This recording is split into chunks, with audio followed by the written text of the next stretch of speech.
प्रसिद्ध कीर्तनकाराचा कीर्तन करता करता मृत्यू झालेला आहे.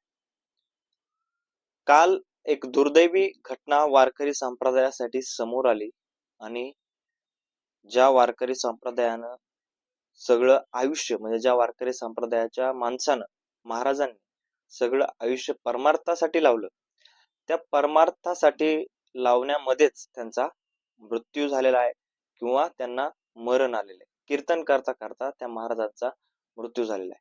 पण ते महाराज नेमके कोण होते, घटना कुठं घडली, कशी घडली, हे सगळं आपल्याला या व्हिडिओमध्ये सविस्तर पाहायचं आहे.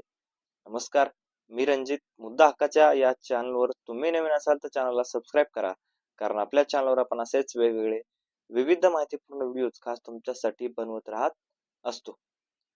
मंडळी, कीर्तनकार म्हटलं की बरेच कीर्तनकार असतात. काही त्याच्यामध्ये परमार्थिक सांगतात, काही प्रबोधन करतात किंवा काही विनोदाचार्य सुद्धा असतात. तर तशाच प्रकारचे हे प्रबोधनकार महाराज होते. म्हणजे समाजामध्ये कोणत्या गोष्टी करायला पाहिजेत, कोणत्या गोष्टी चुकीच्या आहेत, कोणत्या गोष्टी चांगल्या आहेत, अशा प्रकारचे कीर्तन करणारे रामधन महाराज, अशा प्रकारचे या महाराजांचं नाव होतं. हे रामधन महाराज नेहमीप्रमाणे त्यांना कीर्तनाची एक तारीख आली. जालन्याच्या परतूर तालुक्यामध्ये ही कीर्तनाची तारीख आली आणि तारीख आल्यानंतर महाराज सकाळी उठले. त्यांनी आपलं स्वतःचं जे काही आंघोळ असेल किंवा सगळ्या गोष्टी असतील ते आवरल्या आणि 11-11:30चं कीर्तन होतं.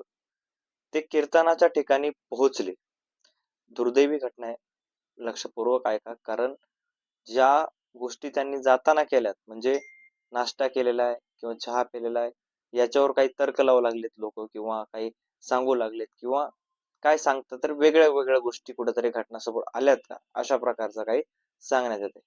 पण नेहमीप्रमाणे जसं माणूस उठतो, नाश्ता करतो, जेवण करतो, आंघोळ करतो किंवा काय करतो, सगळ्या गोष्टी झाल्यानंतर मग तो त्यांच्या कामाला जातो माणूस स्वतः.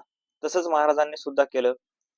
ते जालन्याच्या परतूर तालुक्यातील त्या गावामध्ये पोहोचले आणि पोहोचल्यानंतर त्यांनी विचारलं की कीर्तनाची जागा नेमकी कुठे आहे.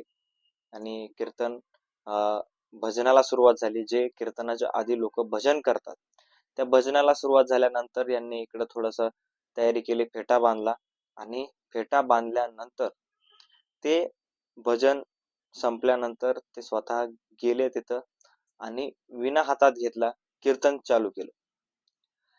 त्यांनी भजन गायलं आणि भजन गायल्यानंतर ज्या काही पुढच्या त्यांच्या ओव्या असतात त्या म्हटल्या, अभंग घेतला आणि अभंग घेतल्यानंतर कीर्तन त्यांचं सुरू झालं.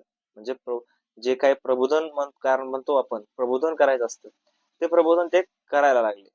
आणि ते प्रबोधन करताच अचानक त्यांना त्यांची बोबडी वळायला लागली. म्हणजे त्यांना बोलता येईना आणि बोलता न येता सरळ जे त्यांचं जे काही माईक होतं, माईकचं स्टँड होतं, असं त्यांच्या समोर होतं आणि ते समोर स्टँड असताना त्या स्टँडला असं त्यांनी पुढे बोलताना असं पकडलेलं होतं थोडं, पण ते सुटला हात आणि ते स्टँड सहित खाली पडले. म्हणजे ते स्टँड पुढं पडलं आणि महाराज बी त्या स्टँडवर पडले. तिथल्या लोकांनी धावपळ केली. धावपळ केल्यानंतर जवळच्या कृष्णा हॉस्पिटलमध्ये त्यांना दाखल करण्यात आलं आणि दाखल केल्यानंतर लोकांना तिथं समजलं की महाराजांचा तर मृत्यू झालेला आहे. म्हणजे एकतर महाराज लोकांच्या दृष्टीनं हे सुदैवच आहे, कीर्तन करता करता मृत्यू आलेला आहे. पण दुसरी दुर्दैवाची गोष्ट म्हणजे की त्यांचं अजून सुद्धा त्यांना प्रबोधन करण्याची इच्छा जी होती किंवा प्रबोधन ते करू शकत होते, त्यांच्यामध्ये तेवढी साहस होतं, त्यांच्यामध्ये तेवढा ज्ञान होतं आणि 4 लोक त्यांच्या प्रबोधनाला अजूनही सुधरू शकले असते. मात्र त्यांचा टाइम, वेळ आधीच आली का, असा प्रश्न याच्यावरून आता उद्भवत आहे. आणि याचं कारण बी असंच आहे की का अशा प्रकारचे जी काही दुर्दैवी घटना समोर आली, त्याच्यामध्ये वारकरी संप्रदायाच्या प्रतिक्रिया जर पाहिल्या आपण तर भरपूर मोठ्या प्रमाणात लोक सांगत आहेत की चुकीची वाईट घटना घडली. मात्र काही लोक असे बी आहेत की ठीक आहे, कीर्तन करता करता त्यांना मृत्यू आला, म्हणजे आमच्या वारकरी संप्रदायामध्ये एक आमचं स्वप्न असतं की कीर्तन करता करता, प्रबोधन करता करता आम्हाला मरण यावं, देवाचं शरण यावं. अशा प्रकारचे काही तिथल्या प्रतिक्रिया सुद्धा आहेत. मात्र भावपूर्ण श्रद्धांजली रामधन महाराज यांना. आणि तुम्ही सुद्धा तुमच्या कमेंट्समध्ये लिहू शकता भावपूर्ण श्रद्धांजली.